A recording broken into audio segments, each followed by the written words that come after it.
Hello there friends, welcome back to another episode of Generation Tech. My name is Alan.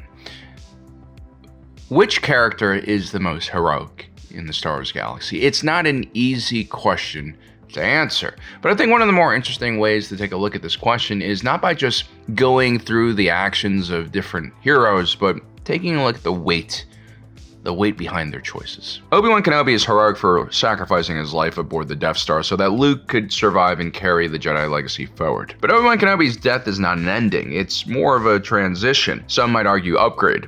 As a Jedi who becomes one with the Force, he does not truly lose himself. In many ways, he is stepping into the next phase of a destiny the Force has been guiding him towards his entire life. Then we have Mon Mothma, who is heroic for remaining in the Senate for as long as he did, for resisting Palpatine from within, and for championing the ideals of the Republic when doing so becomes increasingly dangerous. But she, like many political figures who oppose the Empire, was fighting for a system in which she already held status, influence, and legitimacy. Even in the rebellion, she remained part of the Republic's political nobility, benefiting from the structures she sought to preserve, whether she intended to or not. She is the leader the rebellion desperately needed, but her heroism operates within a framework that still protects her relevance. Luke Skywalker is heroic for standing against the Empire, for rejecting the dark side, and for risking his life to redeem his father. But Luke's journey is also one defined by discovery and inheritance. He is guided by mentors, protected by friends, and repeatedly affirmed by the Force itself. Even when he fails, he's given room to grow. Luke stands to lose much, but he never is truly alone. And he's never without hope. Luke is a hero because the galaxy needs him to be one. But the galaxy also prepares him for that role. And then there's Imperial Security Bureau agent Alexander Kallus. No prophecy, no chosen one, no ancient order or mysterious energy field waiting to catch him if he fails, no diplomatic or political immunity from the consequences of his actions. The only thing he has is the Empire and his mutton chops. Yet in my opinion, his defiance against the Empire, which starts off because of relatively mundane reasons, is probably the most heroic out of all the people I've just mentioned. You see, unlike the rest of the individuals in this group, Alexander Kallus was not handed his role or title. He wasn't destined to be an important person. As a native Coruscanti, he was born before the invasion in Naboo, and during his formative years, he saw the Republic backslide into a more tyrannical form. He also witnessed the Clone Wars happen and devastate most of the galaxy. He was most likely present during the Battle of Coruscant, which set the upper levels of the city in flames and caused many casualties. This one single moment probably traumatized Kallus and set him on the path that he would eventually take. Kallus became an adult during the early Imperial period, a period of relative stability and cautious optimism. And those Coruscanti who weren't born with a name or a silver spoon in their mouth, but wanted to make something out of themselves, joined the Imperial Academy. That's the same Imperial Academy system that young Luke Skywalker wanted to join once the water crop for the year had been harvested. And now that I'm saying that makes no sense, right? And the Imperial Academy system was a ruthless education system, unlike anything we have here on Earth. The Imperial Academy system suffered from something known as competitive involution. That happens in a system where competition becomes very extreme, and at the same time, there are only a few positions of reward at the very top. The result is most people become more skilled, they try a lot harder, they do a lot of work, but basically 105% becomes the norm. And when 105% becomes the norm, everyone gets burnt out. Everyone who puts in extra effort is not rewarded, and that creates an almost collapse in the risk versus reward kind of system in that type of education system. This is actually a problem that the Chinese education system faces with their own national exam system known as Gaokao. Even testing in the highest percentile doesn't guarantee continued success. And this is why so many young children are burning out in China or laying flat if they can afford to, or if they're lucky enough, their parents have sent them abroad to go learn in a different school. And what you'll find is that even if that school is the highest rank in that country, it's going to be less competitive and less difficult than whatever is happening in China, which isn't to say that Chinese education is amazing or brilliant. It is creating kind of diminishing returns, if that makes any sense. And it's something that happens all across Chinese society, not just in the education system, but also in the economic system. Okay, before we get more sidetracked, let's get back to the Imperial Academy system. It has this competitive involution, but what makes it actually much worse is it's combined with a SITH culture that is pervasive in the leadership structure. And so what ends up happening is you have everyone working really hard and not getting results, and at the same time, You have very chaotic and violent people. Individuals you might see in a juvenile detention center are going to be allowed to operate in the halls of these Imperial academies. And that's because the Sith does not care if you are a murderer or just a complete liar and cheat. As long as you don't get caught and can climb the ranks, you'll do well here. This creates an extremely difficult environment that will test every cadet that goes through it. Alexander Kallus was mentally and physically tough. He endured the toxic culture of the Imperial Academy system well because he didn't really fit the victim archetype. He's just simply not someone you would bully around. And he also seems like a very confident and well-adjusted young man, and so he doesn't fit the role of a bully well either. But what drives Alexander Kallus is an extremely strong set of moral principles that basically shape how he sees the world. That's combined with a relentless tenacity that is very fitting for certain roles in the Imperial security forces. It's something that Wolf Yularen identified in Kallus as a young cadet, and actually Wolf Yularen would start mentoring Kallus for a role within his own Imperial Security Bureau. In this way, Alexander Kallus is kind of a common archetype that we see in a lot of law enforcement or military roles. He is a person who finds comfort in law and order. And this isn't a moral assessment or a political assessment of the guy, it is just his personality. A person like this can become a lawyer fighting for justice against a corrupt government, or they can become an agent within the Imperial Security Bureau and chase down and capture rebels. This makes Agent Kallus very different from the normal Imperial officers that we run into, who, believe it or not, are not focused on law and order. That's just how they advertise the Empire, but, as we saw in our last video, that's very far from the truth. The Empire is basically structured like a large criminal organization. And in this organization, we have the greedy and power-hungry type of guys who are after self-enrichment or want to use a military career to kickstart a political career within the Empire. We have the aggressive and angry types who seek violence and confrontation above all else. We have the masochists and sociopaths who just want to cause pain and control others. These Imperials, including Kallus, are all able to do horrific things in the name of the Empire, but the motivations are different, and that is kind of important. Agent Kallus, as we all remember, was responsible for the genocide of the Lasat people. In his defense on one of his first missions on the planet of Onderon, his group was ambushed by one of Saw Gerrera's partisans, a Lasat mercenary, who basically, walked around and executed every one of Kallus's men, including the wounded, leaving him as the sole survivor who could bring back this tale of horror to the Empire. Even if Kallus won't say so, I'm pretty sure that this event traumatized him and, wounded him very deeply, and it probably led to his own brutality later on. Trauma is infectious. It's like a disease. It can turn relatively calm and sane men into monsters. The scary thing is, most people don't realize how quickly a person can turn. If I didn't know where Agent Kallus' story would eventually lead to, I would think that he was unremarkable, morally speaking, just like any other Imperial fanatic who is, able to destroy an entire species. Actually, I perceive Agent Kallus as even worse than most people because as an ISB officer working in internal affairs, he rooted out disloyal individuals from his own ranks, and that takes another level of dedication and belief in the Empire. For instance, Kallus attended the Imperial Academy with an individual named Joven, who he admitted mentored him and probably helped him graduate. But when Joven was commissioned as a lieutenant, he quickly found out that serving the Empire wasn't about protecting the galaxy, it was about enriching your commanding officer, and he started partaking in the corruption as well. Alexander Kallus would be sent to track down and detain his academy mate, and he would show him no mercy and place him under arrest. Moments like this kind of show us what kind of person Alexander Kallus is. He is, again, very much motivated by law and order, and I think at the same time,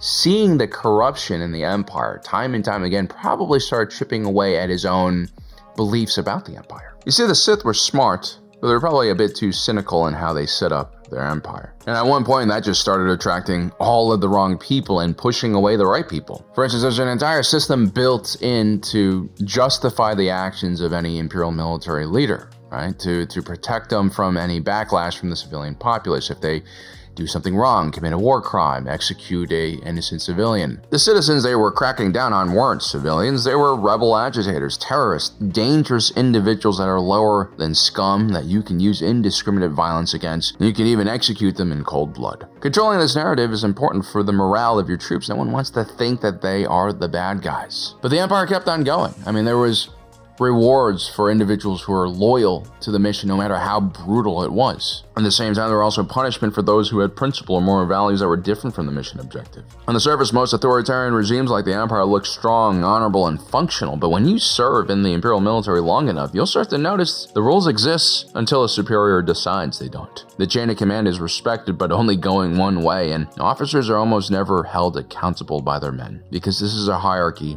without real laws or rules. And Agent Kallus knows this very well because he's the guy the Empire calls upon when the system starts to buckle a little bit, when people start asking too many questions. Guys like Jove and his buddy were definitely criminal, but what happens when Kallus gets sent to arrest an Imperial lieutenant who turned down in order to execute unarmed Republic civilians? It's at this point we get to see if the law and order type individual is actually backed in moral values and principle, or if they're just power hungry and not actually about law and order. Or maybe they're just full of fear and they're lost and they have nothing else but the job, and so they follow that order desperately. The Bad Batch was full of characters like this. Clones by their nature and genetic engineering are law and order types, but many, especially those touched by the Jedi, also developed strong moral principles. And all these individuals I mentioned could only serve in the Empire so far before they could no longer take it. Commander Cody couldn't follow orders in the same way that Crosshair could. Captain Hauser fought a long losing battle to justify his support for the occupation of the Twi'lek homeland. Captain Rex broke ranks on day one, and Commander Wolf, the most law and order aligned clone leader, broke after being sent to take out Rex by the Empire. Anyway, back to Agent Kallus. What changes his heart, what makes him turn, is actually a very surprising and subtle moment. And kudos to Filoni for not going for one of the classic tropes, right? Like, Kallus doesn't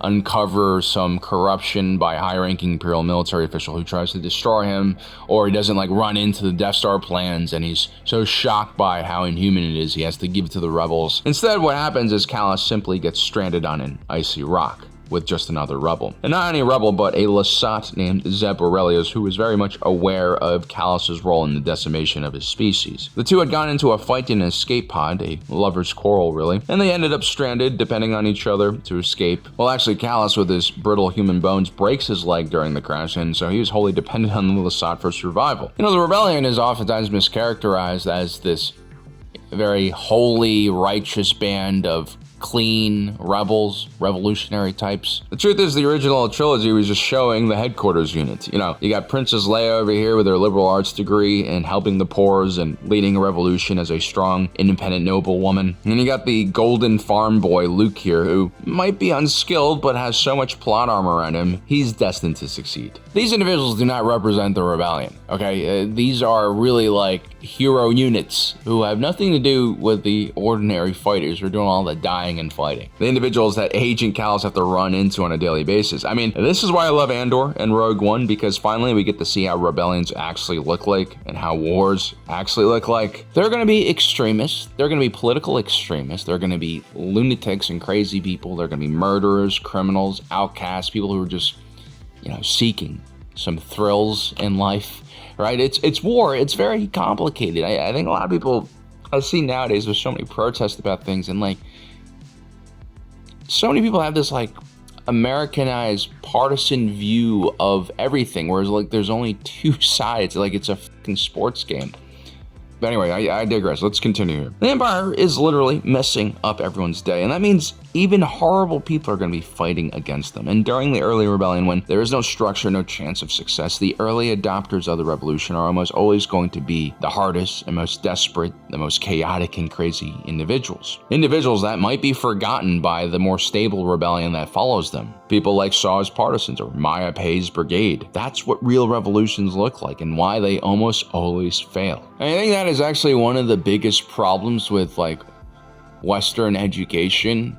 Like, I love that there is ideology and belief and hope for better things, but like, there's also this idea that revolutions are always heroic, they're always great, they're always made up of like amazing people, and like, yeah, that's simply not the truth, you know? Kallus was lucky enough to run into the Spectre Cell, which just happened to have a matriarch or mother-like figure in Hera Syndulla to protect their fighters and also guard them from moral hazard. And their second in command was a Jedi who later sacrifices his life to protect everyone. Like, people underestimate how much the morality of a cause has on the actual fighting that's happening on the ground, if you're unprepared, if you don't have food or clothing and you just have weapons, what usually happens is people with those weapons are going to steal the food.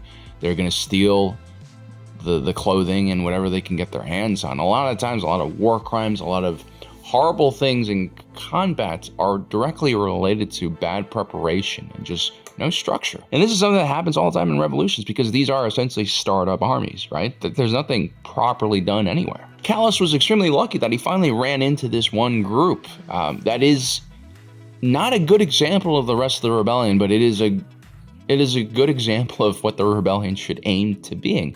It's the group that actually matters here, the Spectre cell, because it de-radicalizes an ISB agent who is in the very centers of power of the foe that they're fighting. I mean, it's a great coup. By being the best versions of themselves, the rebellions have a great victory here. Kallus meets Zeb Aurelius, who had every reason to leave him behind to freeze to death or get mauled by alien monsters. But in his position of power, Zeb Aurelius does exactly the opposite of what Kallus does. And in that moment, Kallus realizes the horror of his actions against the SITH for a regime that cares very little about him or the galaxy. All because Kallus ran into the right rebel group and not the partisans, because the partisans would have murdered him. Agent Kallus's time on that planet, freezing to death with Zeb, was probably the closest he's gotten to having like real friendship and companionship since maybe his early academy days. I mean, that's how horrible it was to be in the Empire, especially as an internal affairs ISB agent. And then brotherhood, brotherhood is extremely important for men. And that's because of how we interact with society and what cultural expectation society has on us. Men were supposed to be strong. We're supposed to find purpose. We're supposed to do things. Men are supposed to be strong and resilient, like Agent Kallus, and many of us are. But there's very little pressure for men to form bonds with other men, to join groups and socialize, have outlets for our thoughts and emotions. I mean, that's something that women do very naturally, right? Like, every weekend, my wife goes to brunch with one of her friends. If I ask Congo to do the same thing, he's my editor, that's gay.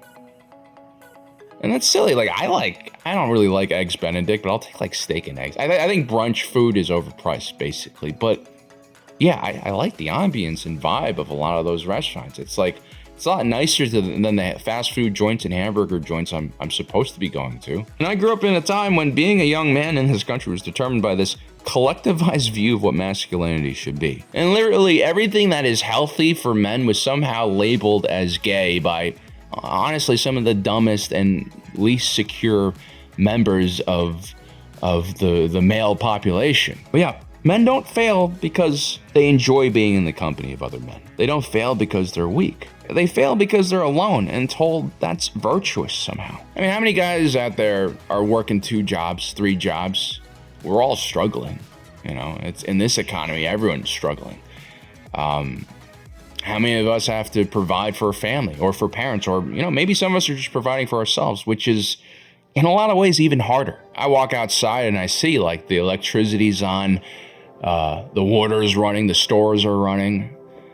Everyone's going about and like society is running. Like, I know that's happening, but I also know that there are like individuals behind all of those jobs, all of those positions. But how are we doing, right? Like, how are we all doing?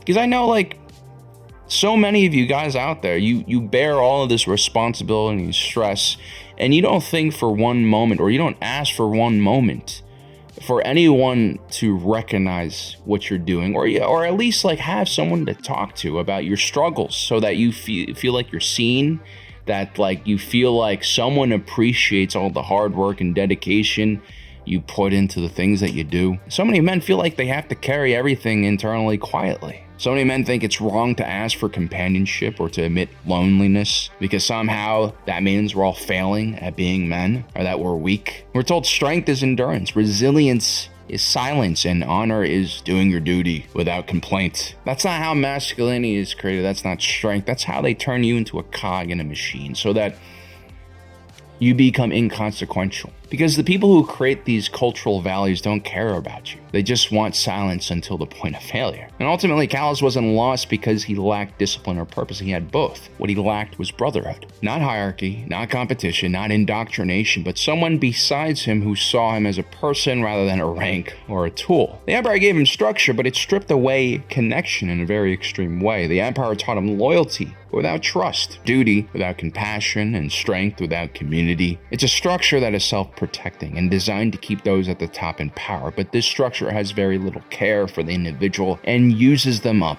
When Kallus is stranded with Zeb, it's not that his ideology breaks, it's more that he gets to experience this shared vulnerability that he simply hasn't, because he is this alpha male figure in the Imperial military. For the first time in years, Kallus isn't performing masculinity or obedience, he's just surviving with another being who is hurting too. And that moment reminds him of something that the Empire has been trying to beat out of him. That strength isn't just standing alone, it's standing with someone. It's not about just achieving things by yourself, but having someone next to you that you could share the experience with. That's why this episode hits so hard, because a lot of men watching it recognize that feeling, the quiet exhaustion, the sense that you're doing everything you're supposed to do, working, providing, holding it together, and still feeling disconnected. Like the system tells you to be responsible but never tells you how to belong. Interestingly enough, Kallus doesn't defect at that moment when he reaches clarity.